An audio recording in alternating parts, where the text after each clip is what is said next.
Hello guys, welcome to Ever City classes. My name is Anima Tiwari. I hope so आप लोग बहुत अच्छे होंगे। सो आज हम बात करेंगे यूजीसी नेट पेपर फर्स्ट में, जो कि यूनिट है लॉजिकल रीजनिंग, उसके क्वेश्चंस की, जो कि जून अभी पेपर हुआ है हमारा 2025 का। उसमें कॉमर्स शिफ्ट, मैनेजमेंट शिफ्ट में जो भी लॉजिकल रीजनिंग से रिलेटेड क्वेश्चंस आए हैं, वो क्वेश्चंस हम यहाँ पे डिस्कस करेंगे। अगर आप ये क्वेश्चंस कर लेते हैं तो आपको पता लग जाएगा कि इस एग्जाम में क्या ट्रेंड चल रहा है, कैसे कैसे क्वेश्चंस आ रहे हैं, जिससे आपकी तैयारी बहुत अच्छी हो सकती है। तो चलिए हम स्टार्ट करते हैं आज का सेशन। चलते हैं नेक्स्ट स्लाइड पे और शुरू करते हैं आज के क्वेश्चंस को। सेशन शुरू करने से पहले हम बात करते हैं कुछ कोर्सेज की, जो कि एवरसिटी क्लासेस प्रोवाइड कर रहे हैं। इसमें मास्टर कोर्स प्रोवाइड किए जा रहे हैं, कॉमर्स में भी, मैनेजमेंट में भी। इसमें detailed classes, coloured notes, PY Qs, mocks वगैरह आपको प्रोवाइड किए जा रहे हैं। एक माइंड मैप प्रोवाइड किया जा रहा है। आपको subject wise solve PY Qs, MCQs provide किए जा रहे हैं, चाहे वो कॉमर्स के हो चाहे मैनेजमेंट। अगर आप इंटरेस्टेड हैं, अगर आप अच्छा करना चाहते हैं एग्जाम्स में, तो आप जाके कोर्सेज को अवेल कर सकते हैं। सेशन शुरू करने से पहले मैं आपको रिकमेंड करूंगी कि आप जाके ये प्लेलिस्ट देख लीजिए। इंडियन लॉजिक, लॉजिकल रीजनिंग में एक बहुत ही सेकंड पार्ट हम बोल सकते हैं, इंडियन लॉजिक का बहुत बड़ा पार्ट है। बहुत सारे क्वेश्चंस इसमें आते हैं। आगे जो क्वेश्चंस करवाऊंगी, बहुत सारे क्वेश्चंस आए हुए हैं, तो बहुत बेहतरीन तरीके से करवाया गया है। यूनिवर्सिटी क्लासेस पे आप जाके प्लेलिस्ट देख सकते हैं। हर एक चीज पूरा कंप्लीट तरीके से करवा रखा है।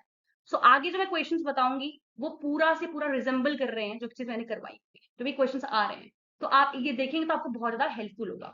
चलते हैं, अपना सेशन शुरू करते हैं। क्वेश्चंस जो आए हुए हैं उसको शुरू करते हैं। क्वेश्चन नंबर फर्स्ट है, देखो अब क्वेश्चन से ही पता लग रहा है लॉजिकल फैलेसी का क्वेश्चन है। ठीक है, एक लॉजिकल फैलेसी मतलब कि फैलेसी वर्बल भी होती है, नॉन वर्बल भी होती है। बहुत बड़ा टॉपिक है, बहुत इंटरेस्टिंग टॉपिक है और बहुत रिपीटेड टॉपिक है। So question number first है, every one of us is mortal, therefore it is obvious that someday the human race will disappear from earth. Identify the logical fallacy committed in the above statement. So मैं question से ही मैं answer निकालने की कोशिश करूंगी। आपको elimination method आना चाहिए। देखो कैसे, every one of us is mortar. Every one of us मतलब एक इंडिविजुअल पर्सन की बात हो रही है, इंडिविजुअल पर्सन की बात हो रही है। Therefore it is obvious that the someday the human race, अब यहाँ पे क्या है, पूरे ह्यूमन रेस, होल पर्सन की बात। यहाँ पे एक इंडिविजुअल की बात हुई थी और एक इंडिविजुअल ह्यूमन की बात हो रही है। यहाँ पे होल, सारे ह्यूमंस की बात हो रही है। जब भी हम किसी इंडिविजुअल, किसी पार्ट से किसी ह्यूमन मतलब होल पे जाएंगे, एक पार्ट से होल पे जाएंगे, तो वो कौन सी फैलेसी होती है? पॉलिसी ऑफ कंपोजिशन होती है। इसका करेक्ट आंसर क्या होगा? Policy of composition. Policy of division क्या होती है? इसका उल्टा होता है। जब हम किसी होल से पार्ट पे जाते हैं। कॉम्पोजिशन क्या था? किसी पार्ट से होल पे गए, किसी इंडिविजुअल से पूरे ह्यूमन पे गए। और डिवीजन क्या होता है? जब हम किसी होल से पार्ट पे जाते हैं। ये दोनों में डिफरेंस है। तो इसमें कौन सी पॉलिसी कमिट हो रही है? Policy of composition. Policy of accident क्या होता है? जब किसी जनरल रूल को किसी पर्टिकुलर केस पे अप्लाई करते हैं, उसे कहते हैं स्ट्रॉमैन पॉलिसी। क्या कहते हैं? हम किसी भी जो पर्सन होता है उसकी वीक आर्गुमेंट पे हम अटैक करते हैं, इंस्टेड उसके स्ट्रॉन्ग आर्गुमेंट पे अटैक करने के। ठीक है, तो उसमें क्या करेक्ट आंसर क्या होएगा? Policy of composition. इसका सॉल्यूशन क्या होएगा? Answer number third. ये एक्सप्लेनेशन दी है, जो मैंने आपको बताया वही दिया है, आप चाहे तो देख सकते हैं। चलते हैं नेक्स्ट क्वेश्चन पे।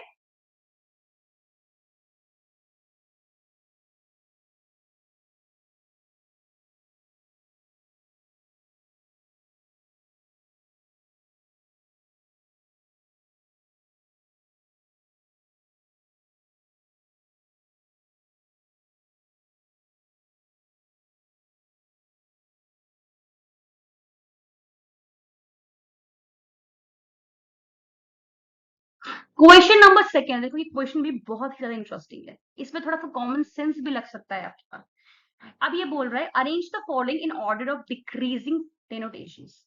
डिक्रीजिंग डेनोटेशन का मतलब क्या होता है? डिक्रीजिंग का मतलब क्या होता है? बड़े से छोटा, है ना। इंक्रीजिंग का तो छोटे से बड़ा। तो डिक्रीजिंग डेनोटेशन का मतलब हो सकता है कि हम को जाना है किसी जनरल से पर्टिकुलर की तरफ। डिडक्टिव बात की है, डिडक्टिव रीजनिंग सुना है ना। डिडक्टिव रीजनिंग यहाँ पे एप्लीकेबल होगी। जनरल से पर्टिकुलर की तरफ जाना है। फॉर एग्जाम्पल, कोई भी मिल्क है, तो मिल्क से क्या बनती है? आपके पास पनीर बनेगा। तो हम एक जनरल से पर्टिकुलर की तरफ जा रहे हैं। जनरली क्या, मिल्क से क्या बनता है? पनीर बनता है। तो ऐसे ही इसमें हम बात करेंगे कि इसमें आपको गिवन है carbonated drink, beverages, Cola fridge and liquid. अब इसमें जनरल से पर्टिकुलर जाना है। ठीक है, तो सबसे पहले लिक्विड, कोई भी चीज क्या होती है? मान लो लिक्विड है, तो पहला डी आंसर। अब लिक्विड से लिक्विड क्या है? बेवरेज भी हो सकती है, मतलब बेवरेज कई तरीके की हो सकती है। तो अब क्या होया क्वेश्चन, इस क्वेश्चन का सेकंड ऑप्शन क्या होगा? बेवरेजेस। अब क्या होता है? बेवरेजेस क्या है? कार्बोनेटेड ड्रिंक, ठीक है, तो ए आया। अब जो कार्बोनेटेड ड्रिंक है उसका नाम क्या है? कोला फिज। तो इसका करेक्ट ऑप्शन फोर्थ है। आई होप सबको समझ आया। कैसे मैंने समझाया? मिल्क का समझाया, मिल्क से पनीर पे गए, जनरल टू पर्टिकुलर गए। वैसे ही लिक्विड, सबसे पहले लिक्विड हुआ। लिक्विड क्या है? बेवरेजेस होता है। अब बेवरेजेस क्या होते हैं? कार्बोनेटेड ड्रिंक होता है। कार्बोनेटेड ड्रिंक का नाम क्या है? Cola fridge. मतलब कि हम लिक्विड से कोला फ्रिज तक गए, मतलब जनरल टू पर्टिकुलर गए। आई होप सबको इस क्वेश्चन का आंसर समझ आ गया होगा जिस तरीके से मैंने समझाया है। मैंने मिल्क का एग्जांपल लेके भी समझाया है। तो जनरल टू पर्टिकुलर वाला सिचुएशन यहाँ पे अराइज हो रहा है। सॉल्यूशन क्या है? 4। इसका एक्सप्लेनेशन नेक्स्ट स्लाइड में देख लेना आप, मैं शो कर देती हूँ। ये इसका एक्सप्लेनेशन किया मैंने प्रॉपर तरीके से बताया गया है, most general to most specific तरीके से कैसे इस क्वेश्चन को सॉल्व करना है। आई होप सबको समझ आ गया होगा। चलते हैं नेक्स्ट क्वेश्चन पे। Question number 3, which of the following is logically equivalent to the statement. ये क्वेश्चन को डबल ट्रिपल मार्क कर लो। हर एक शिफ्ट में, हर एक सब्जेक्ट, कोई भी सब्जेक्ट हो उसमें लॉजिकल रीजनिंग का क्वेश्चन आ रहा है तो ये क्वेश्चन आएगा ही आएगा। क्या आएगा? 100% आएगा। ऐसे क्वेश्चन आपको स्टेटमेंट दे देते हैं और आपको 4 ऑप्शन देते हैं, इसमें पूछते हैं कौन इस स्टेटमेंट से कौन स्टेटमेंट लॉजिकली इक्विवेलेंट है, मैच कर रहा है। ठीक है, तो क्वेश्चन क्या है? स्टेटमेंट क्या है? डबल ट्रिपल इस क्वेश्चन को मार्क कर लो। सम फिलाइंस आर नॉट लॉयंस। फिलाइंस मतलब कैट होता है या कैट के फैमिली मेंबर्स होते हैं। तो ये मैंने 2 बनाए, सम फिलाइंस आर नॉट लायंस, तो ऐसे बनेगा। ये फिलाइंस लॉयंस है, मतलब ये अब ये फिलाइंस है, ये आपके पास लायंस है। ठीक है, अब ये बोल रहा है some felines are not Lions, तो ये वाले पार्ट की बात कर रहा है, ये पीछे वाला जो पार्ट है, क्योंकि बोल रहा है कुछ फिलाइंस लाइंस नहीं है। तो इस स्टेटमेंट जो मैंने आपको बताया उससे ये चारों स्टेटमेंट से लॉजिकली इक्विवेलेंट क्या सिमिलर है, उसमें ऑप्शन लगाना है करेक्ट। पहला क्या है? Some felines are lions. इसमें नॉट का ऑप्शन आ ही नहीं रहा है। ये बोल रहा है some felines are not lions, but ये बोल रहा है सम फिलाइंस आर लॉयंस है, तो ये तो ऑप्शन पहले ही गलत हो गया। सम फिलाइंस लॉयंस मतलब क्या है? इसकी बात कर रहा है ये, बट हमने क्वेश्चन में इसकी बात की है।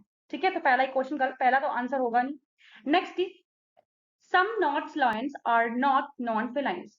अब बोल रहा है जो नॉन लॉयंस है, अब नॉन लॉयंस कौन से हैं? ये वाले पार्ट। वो बोल रहा है वो नॉन फिलाइंस नहीं है। बिल्कुल करेक्ट आंसर है, बिल्कुल सही है। जो बोल रहा है कि जो नॉन लॉयंस है, कुछ जो नॉन लॉयंस का पार्ट है वो नॉन फिलाइंस नहीं है, बिल्कुल सही है, वो लॉयन का पार्ट है क्योंकि। समझ आई? तो ये इसका आंसर जो है करेक्ट होगा क्वेश्चन नंबर 2। ये होगा नहीं 3rd, some lions are not felines, ये इससे लॉजिकली इक्विवेलेंट नहीं जाता। नॉन फिलाइंस और लॉयंस ये भी इसके लॉजिकली इक्विवेलेंट। ये जो स्टेटमेंट है ना, इससे जो मैच करेगा उसको आपको करेक्टली टिक करना है। तो ये वाला स्टेटमेंट ना, सेकंड स्टेटमेंट वो मैच कर रहा है, some felines are not lions, क्योंकि some non lions are not non felines की बात करता है। तो option number 2 will be the correct answer to this question. ये देखो यहाँ पे लिखा हुआ है ना, ऐसे लॉजिकली इक्विवेलेंट बता रखा है। आई होप सो समझ आया होगा आपको इस क्वेश्चन का, और क्वेश्चन का आंसर नहीं समझ आया कमेंट बॉक्स में पूछ सकते हैं। चलते हैं नेक्स्ट क्वेश्चन की तरफ। क्वेश्चन नंबर 4 है। इस क्वेश्चन को देख के आपको पता चल रहा है कि आप ट्रू और फॉल्स समथिंग इस कुछ क्वेश्चन पूछ रहा है। तो इसका मतलब ये जो क्वेश्चन है वो उसका रिलेशन है स्क्वायर ऑफ ऑपोजिशन से, जो कि लॉजिकल रीजनिंग का उसका पार्ट है। स्क्वायर ऑफ ऑपोजिशन ये भी बहुत रिपीटेड टॉपिक है, बहुत रिपीटेड टॉपिक। लॉजिकली इक्विवेलेंट वाला आपको बताया, और ये टॉपिक स्क्वायर ऑफ ऑपोजिशन, ये दो टॉपिक को करके जाना है। एक पॉलिसी बताया था, ये 3 टॉपिक आपको करके ही जाना है, कुछ भी हो जाए। सो यहाँ पे क्वेश्चन क्या बोल रहे हैं, हमने पढ़ा था प्रॉपर तरीके से, क्या पढ़ा है? ए ई आई ओ, ये जो होता है ये कॉन्ट्राडिक्टरी होता है। मतलब अगर ये ट्रू होगा तो ये फॉल्स होगा, या एक फॉल्स होगा तो दूसरा ट्रू होगा, उसका कॉन्ट्राडिक्ट हो जाता है, तो ये कॉन्ट्राडिक्टरी है। ठीक है, अब जो है ये दोनों, ये कॉन्ट्ररी कहते हैं, इसे क्या कहते हैं? कॉन्ट्ररी कहते हैं। अब इन दोनों को सब कॉन्ट्ररी कहते हैं। ठीक है, अब ये ऊपर जाएगा तो सब अल्टरनेट कहते हैं। ठीक है, अब ये बोल रहा है, ध्यान सुनना, which the following proposition are so related that if one of them is true, अगर एक ट्रू है the other must be false, तो दूसरे को फॉल्स होना पड़ेगा। अगर एक ट्रू है दूसरे को फॉल्स होना पड़ेगा। इतना समझ आया? Next is although they can both be false. ये स्टेटमेंट और ऐड कर दी गई है। अगर देखो सिर्फ इसमें ये इतनी स्टेटमेंट लिखी होती कि अगर एक ट्रू है तो दूसरा फॉल्स है, तो हमारा क्वेश्चन क्या होता, कॉन्ट्रडिक्टरी है ये कॉन्ट्रडिक्टरी हो जाता, बट नहीं, बट यहाँ पे एक स्टेटमेंट और ऐड कर दी गई है, तो वो दोनों एक टाइम पे फॉल्स। तो इसका करेक्ट आंसर क्या आना चाहिए, contrary is the correct answer to this question. Contrary का मतलब ए क्या होता है, ए प्रॉपर तरीके से क्या होता है, ऑल, और ई क्या होता है, नो होता है। तो ऑल और नो वाला ऑप्शन जो होगा, ऑल और नो वाला ऑप्शन, वो यहाँ पे करेक्ट, ए और सी क्या है, ये वाला ऑप्शन जो यहाँ पे करेक्ट होगा। और समझा देती हूँ मैं तरीके से, अगर ये सिर्फ ट्रू और फॉल्स हो, एक ट्रू है दूसरा फॉल्स है, तो कॉन्ट्रडिक्टरी हो जाता, ये सिचुएशन हो जाती। बट ये बोल रहा है कि एक ट्रू है तो दूसरा फॉल्स है, और एक टाइम पे सेम टाइम पे दोनों फॉल्स हो सकते हैं, तो वो इसी सिचुएशन में आता है, कॉन्ट्रडिक्टरी सिचुएशन में आता है, क्योंकि अगर एक ट्रू होगा तो दूसरा डेफिनेटली फॉल्स होगा। बट इसमें एक कंडीशन और ऐड कर देते हैं कि ये दोनों कभी भी ट्रू नहीं हो सकते सेम टाइम बट फॉल्स हो सकते हैं, तो उसी को हम कहते हैं कॉन्ट्ररी। अगर मैं इसका उल्टा कर दूं जो मैंने अभी बोला है कि अगर मान लो दोनों ट्रू हो सकते हैं बट दोनों फॉल्स नहीं हो सकते टाइम पे, तो वो क्या आ जाएगा, अब हमारे पास क्या इसका आंसर होता, सब कॉन्ट्ररी। बट सब कॉन्ट्ररी आंसर होता तो हमारे पास आई और ओ वाला ऑप्शन होता। आई और ओ ऑप्शन कौन सा हो सकता है, सम और सम नॉट का ऑप्शन होता। तो हमारे पास ऑप्शन क्या होता, बी और डी। समझ आया, तो इसका आंसर क्या होगा क्वेश्चन का, ए और C. Solution third will be the right answer to the question. इसका एक्सप्लेनेशन नेक्स्ट पेज में भी गिवन है, दिखाती हूँ मैं आपको। ये देखो जैसे मैंने आपको समझाया प्रॉपर तरीके से, ऑल वाला ऑप्शन, नो वाला ऑप्शन, सम, सम नॉट, ये कॉन्ट्ररी है, ये सब कॉन्ट्ररी होगा, ये सब अल्टरनेट है प्रॉपर तरीके से, ठीक है। और ये कॉन्ट्रडिक्टरी इन नेचर है। कॉन्ट्रडिक्टरी क्या होता है, अगर ये ट्रू होता तो ये फॉल्स हो जाता, या ये ट्रू होता तो ये फॉल्स हो जाता, ऐसे ही होता है ना, या ये फॉल्स होता तो ये ट्रू, अच्छा अपोजिट। बट कॉन्ट्ररी में क्या था, अगर ये ट्रू है तो ये फॉल्स होगा डेफिनेटली, ठीक है। और एक कंडीशन और अप्लाई कर देते हैं, ये कभी भी ट्रू नहीं हो सकते साथ में, बट ये फॉल्स हो सकते हैं दोनों, ये सिचुएशन है। अगर मैं इसी सिचुएशन का उल्टा कर दूं तो ये सब कॉन्ट्ररी आ जाता है। आई होप सो ये क्वेश्चन आपको समझ आया होगा, ये एक्सप्लेनेशन गिवन है, इसको देख के समझ सकते हो। अगर कोई प्रॉब्लम हो सकती है कमेंट बॉक्स में पूछ सकते हैं। चलते हैं next question. Which of the following arguments according to the classical Indian Nyaya philosophy is fallacious because it is based on conditional व्यक्ति। अब देखो ये जो क्वेश्चन है वो इंडियन लॉजिक से रिलेटेड है, जो मैंने आपको बताया प्रीवियसली स्लाइड में, सेकंड थर्ड स्लाइड में, कि आप जाके देख लीजिए, मैंने इंडियन लॉजिक पूरा कवर करवाया है। जब आप उसको पढ़, जो बच्चे यहाँ पे नए हैं वो पहले जाके आप वीडियोस देखिए, जब वो वीडियोस देख लेंगे, वो इंडियन लॉजिक समझ, तब ये क्वेश्चन आप सॉल्व कर पाएंगे अच्छे ढंग से, क्योंकि मैंने अच्छे ढंग से एक्सप्लेन किया है, तभी समझ आएगा ये क्वेश्चन। सो यहाँ पे अब बात हो रही है कौन सी ऐसे, ये इनमें से आर्गुमेंट वो फेलिशियस है, गलत है, क्योंकि वो बेस्ड है कंडीशनल व्यक्ति पे। यहाँ पे कंडीशन हो रही है, मतलब कि अगर कुछ होगा, फॉर एग्जाम्पल कहीं पे स्मोक है या कहीं पे फायर है, तो वहां पे स्मोक होगा ही होगा, कंडीशन है प्रॉपर, वहां पे कंडीशनल व्यक्ति हो रही है, इसीलिए वो जो आर्गुमेंट है वो फेलिशियस है। क्वेश्चन का आंसर हमको देखते ही पता लग जाएगा, कंडीशनल व्यक्ति पे बेस्ड होना चाहिए और वो फेलिशियस होना चाहिए। सबसे पहले आंसर ही इसका क्या होता है, फोर, फोर। ये कंडीशनल व्यक्ति पे बेस्ड नहीं है, इसलिए फेलिशियस माना गया है। क्यों, देखो, when where there is a fire there is a smoke. अब जरूरी नहीं है कि हर जहां जहां फायर होगा वहां पे स्मोक होगा, क्या पता वहां पे आपको प्रॉपर तरीके से वोल्केनिक इरप्शन हो रहा है, लावा हो रहा है ना, वहां पे फायर नहीं लगी हुई है, वोल्केनिक इरप्शन हो रहा है, जो लावा उड़ता है, तो उस वजह से स्मोक आ रही हो, है ना। तो यहाँ पे कंडीशनल व्यक्ति जो है ना, वो यहाँ पे उसका जो कंडीशन है वो पूरा नहीं होता, तो इसीलिए ये जो स्टेटमेंट है ना वो फेलिशियस है। कंडीशन क्या, इसलिए फेलिशियस बोला जाता है।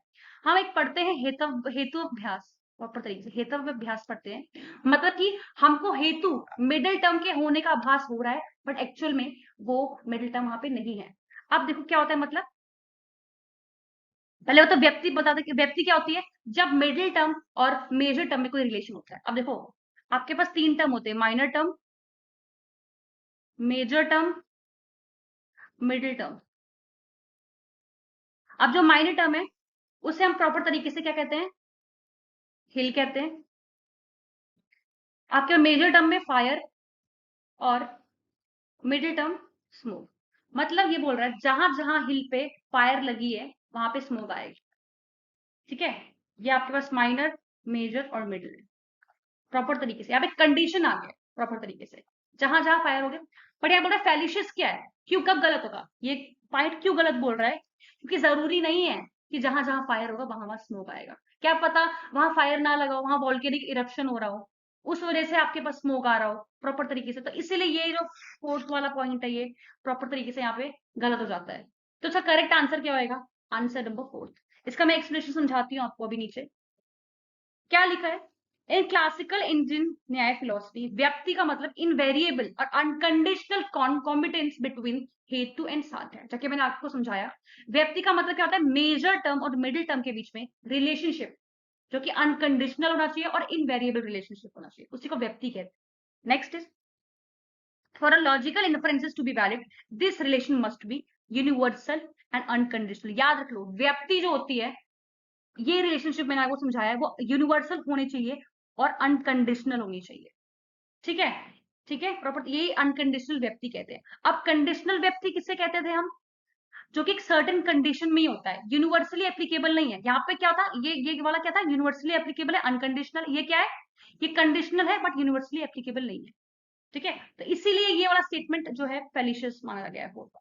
जैसे कि example, where there is a fire there is a smoke, it's not always true, हमेशा ट्रू नहीं हो सकता, क्योंकि red hot irons has fire but no.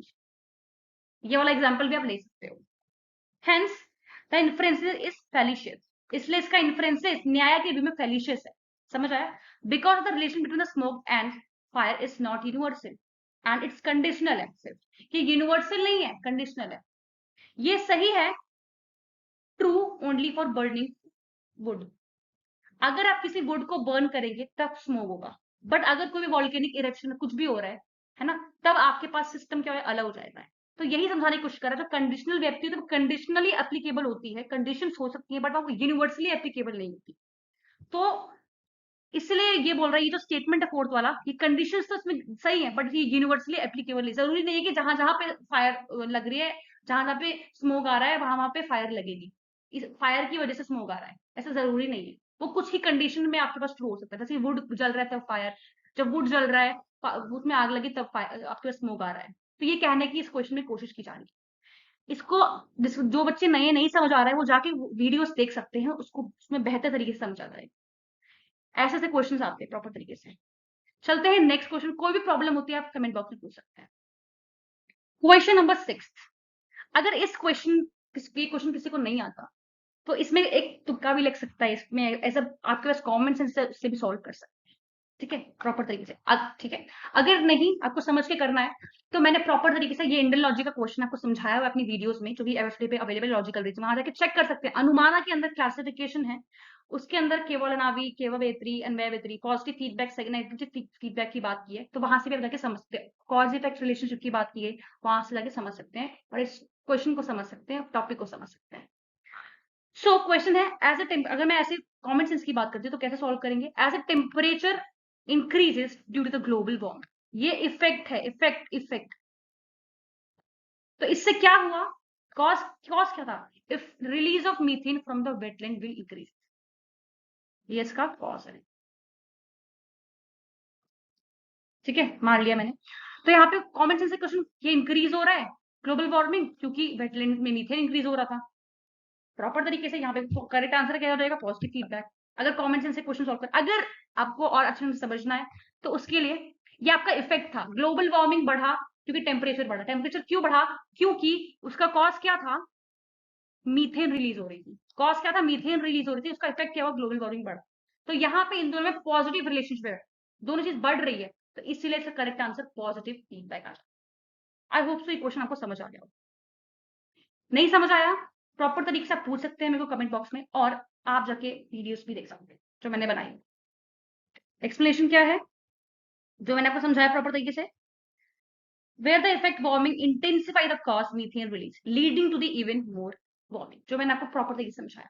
I hope सो ये क्वेश्चन समझ आया होगा। चलते हैं नेक्स्ट क्वेश्चन पे। क्वेश्चन नंबर 7, ये क्वेश्चन स्क्वायर ऑफ अपोजिशन का है। मैंने अभी प्रीवियस क्वेश्चन मैंने आपको स्क्वायर ऑफ अपोजिशन का टेबल बना के दिखाया था। ठीक है, प्रॉपर तरीके से। तो इसमें बोल रहा है कि no reptiles are squirrel is given as false, तो which of the following proposition can be inferred to be true? कौन सा ट्रू होगा? मैंने बताया था ना, ए ई आई ओ। इसमें ए क्या था? ऑल वाला प्रपोजिशन आएगा, इसमें नो वाला आएगा, इसमें सम वाला आएगा, इसमें सम नॉट वाला आता था।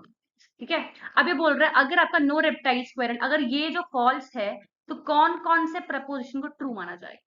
तो कॉन्ट्रडिक्टरी पढ़ा था पहली बात, ये कॉन्ट्रडिक्टरी होता है, तो ये फॉल्स, तो ये ट्रू आ जाएगा। तो पहला टिक कौन सा लगा दो? सम वाला, इसका मतलब ये होगा इसमें, ए ऑप्शन में। तो यहाँ पर एलिमिनेट कर दो, इसमें ए नहीं है, इसमें एलिमिनेट कर दो, ये ए नहीं।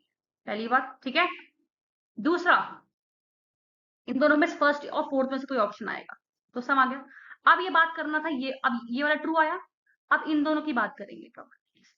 अगर ये सब कॉन्ट्रेडिक्टिव कहते हैं इसे, ये कहता है कि एक कभी भी फॉल्स नहीं हो सकता साथ में, बट ट्रू हो सकता है, जैसा कहते हैं ना, तो ये ट्रू होगा तो ये भी ट्रू होगा।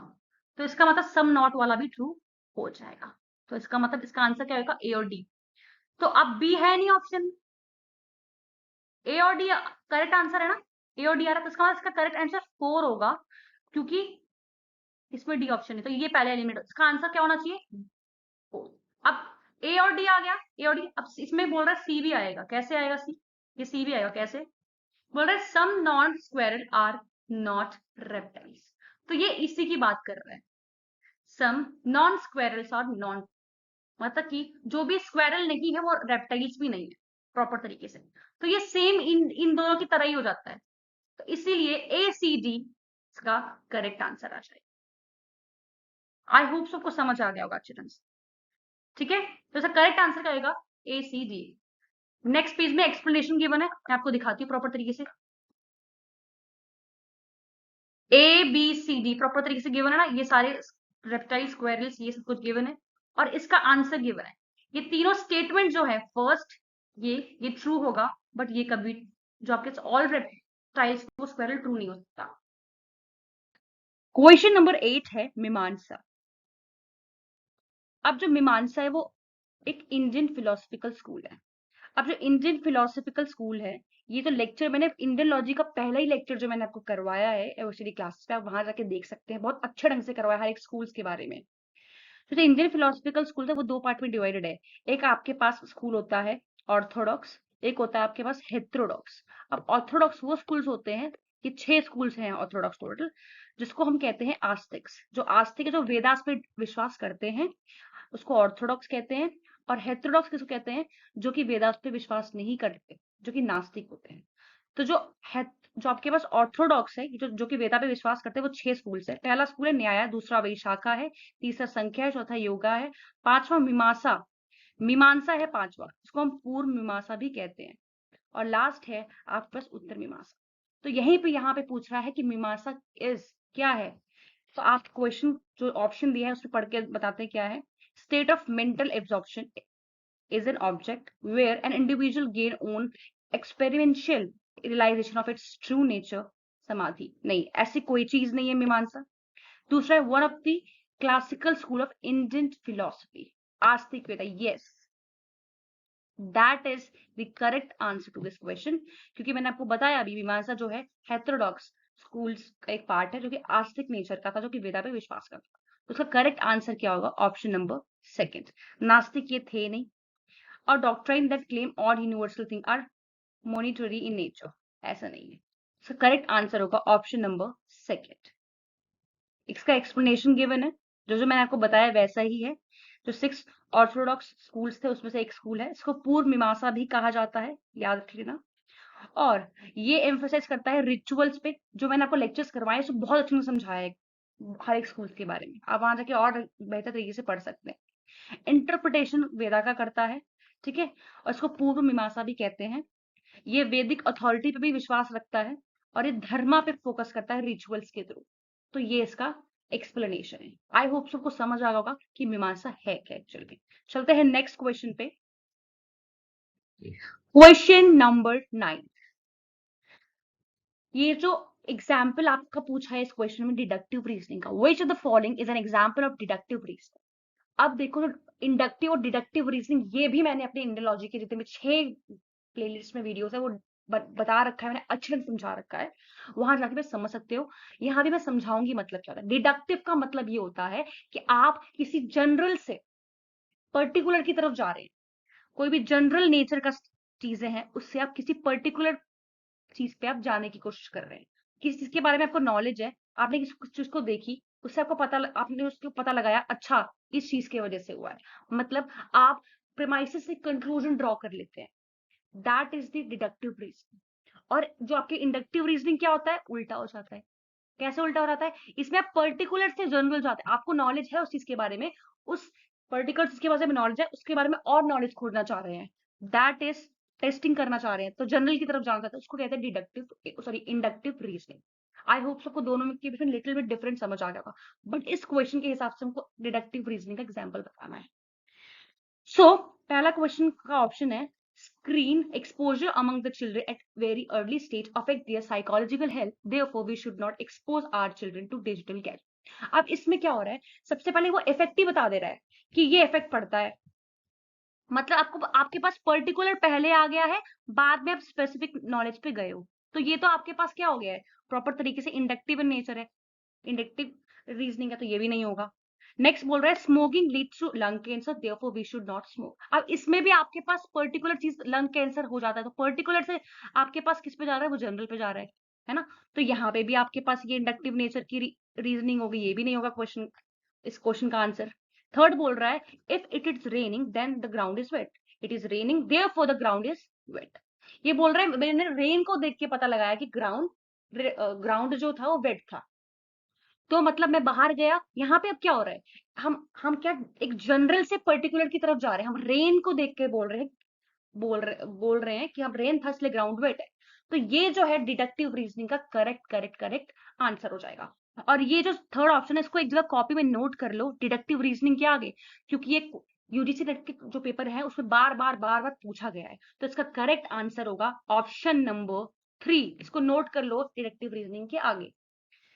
लास्ट ऑप्शन भी समझा देती हूँ, all ducks that have been observe have been white, therefore all ducks are white. अब इसमें भी आपके पास क्या कर रहे हैं, पर्टिकुलर नेचर का स्टेटमेंट था, उस पे जनरल की तरफ गया, तो ये भी इंडक्टिव नेचर का है। आई होप सबको समझ आया होगा, आइडिया लगा होगा मैं क्या समझाना चाह रही हूँ। सो इसका करेक्ट आंसर होगा ऑप्शन नंबर 3। और इसमें एक्सप्लेनेशन जो है मैंने प्रॉपर तरीके से दी है, ये स्क्रीन पे आप एक्सप्लेनेशन पढ़ सकते हो, जो मैंने समझाया बिल्कुल वैसे ही बताई गई चीजें हैं। कुछ नहीं समझ आता आप कमेंट बॉक्स में पूछ सकते हैं। चलते हैं नेक्स्ट क्वेश्चन में। क्वेश्चन नंबर 10 बहुत ही इंटरेस्टिंग क्वेश्चन है, बहुत बेहतरीन तरीके से समझाती हूँ मैं इस क्वेश्चन को। अब ये स्क्वायर ऑफ अपोजिशन है, उसका ही क्वेश्चन है, तो इसमें हम पढ़ते हैं थोड़ा सा पहले इसके बारे में। सबसे पहले देखो हमने क्या बात की थी, ए स्क्वायर ऑफ अपोजिशन ए आई ओ, इसके बारे में प्रॉपर तरीके से इसको मैं ऐसे डिवाइड कर लेती हूँ, 4 भाग में डिवाइड कर लिया है ना। तो ये इस क्वेश्चन में हमने क्या बोला, match list 1 with list second. तो प्रेपोजिशन लिस्ट 1 है और इसका स्टैंडर्ड फॉर्मेट या फॉर्म गिवन है, उसको आपको मैच करना है। सो जो ए वाला फॉर्मेट है उसमें हम बात करते हैं ऑल की, all A are B, E में no A are B, I में सम ए आर बी, या ओ में some A are not B, some not की बात करते हैं, ठीक है। अब ये जो ऑल होता है ये यूनिवर्सल होता है और ये नो भी यूनिवर्सल है, नोटिंग कर लो। नेक्स्ट इज ये पर्टिकुलर है, ये पर्टिकुलर है, मतलब ये यूनिवर्सल और ये दोनों पर्टिकुलर, नोट कर लिया। नेक्स्ट इज ये प्लस है, ये भी प्लस है, प्लस का मतलब ये दोनों अफर्मेटिव है। अब ये माइनस है, ये भी माइनस है, नेगेटिव है, मतलब ये दोनों, ये जो ऊपर वाले दोनों, ये यूनिवर्सल पॉजिटिव अफर्मेटिव है, यूनिवर्सल नेगेटिव है, ये पर्टिकुलर पॉजिटिव है अफर्मेटिव है, पर्टिकुलर नेगेटिव है। अब इस क्वेश्चन में ऐसे ही बनाना है। अब देखो पहला जो है यूनिवर्सल एफर्मेटिव, यूनिवर्सल एफर्मेटिव कहाँ है, यूनिवर्सल एफर्मेटिव पता है, यूनिवर्सल पॉजिटिव कौन सा वाला ऑप्शन है, ऑल वाला, तो इसका आंसर क्या होएगा, सेकंड, पहले वाले का। समझ आ रहा है। नेक्स्ट है यूनिवर्सल नेगेटिव, अब यूनिवर्सल नेगेटिव मतलब ये वाला है, मतलब नो वाला ऑप्शन आएगा, मतलब ए का सेकंड का है ये, इसका मतलब इन दोनों में से कोई होना चाहिए, ये एलिमिनेट कर दो, एलिमिनेशन ऑप्शन लगाओ, ये एलिमिनेट कर दो, ठीक है। अब आता है नेक्स्ट इज बी का क्या था यहाँ पे? फर्स्ट था। अब बी का फर्स्ट कहाँ है? ये। इसका मतलब ये फोर्थ ऑप्शन एलिमिनेट हो, करेक्ट आंसर सेकंड आ जाएगा पहले ही, क्योंकि एलिमिनेशन लगा दिया। बी का फर्स्ट आ गया। अब सी क्या बोल रहा है? Particular affirmative. अब पर्टिकुलर अफर्मेटिव क्या था? ये था। अब ये क्या बोल रहा है? ये कौन? सम वाला है, ये सम वाला है, तो ये होगा ये। तो सी का फोर्थ आ गया। डी का अब जो ऑप्शन बचा है सम नॉट, इसका मतलब क्या था? Particular negative. पर्टिकुलर नेगेटिव क्या था? ये था। आई होप सो आपको ये क्वेश्चन समझ आया। करेक्ट आंसर क्या होगा? Option number second will be the correct answer to this question. ये स्क्वायर ऑफ अपोजिशन का क्वेश्चन है, उसके बाद स्टैंडर्ड फॉर्मेट का क्वेश्चन है। अगर आपको स्क्वायर ऑफ अपोजिशन करना है, कोई भी टॉपिक अगर आप करना है, आप कमेंट बॉक्स में बोल सकते हैं। अगर कोई भी इन 10 क्वेश्चंस में कोई भी प्रॉब्लम है, कुछ नहीं समझ आया, आप मेरे को अपनी क्वेरीज रिजॉल्व कर सकते हैं, कमेंट बॉक्स में पूछ सकते हैं। सो ये थे हमारे 10 क्वेश्चंस और इसका एक्सप्लेनेशन नेक्स्ट पेज पे है, मैं आपको दिखाती हूँ। That is the explanation of this question. I hope सो आज का लेक्चर आपको समझ आया होगा। कुछ भी प्रॉब्लम है आप मुझसे पूछ सकते हैं कमेंट बॉक्स में। सो एबीसीडी क्लासेस को लाइक शेयर और सब्सक्राइब करिए। कोई भी कोर्स अवेल करना है आप कांटेक्ट कर सकते हैं, अपनी क्वेरी रिजॉल्व कर सकते हैं। Thank you very much.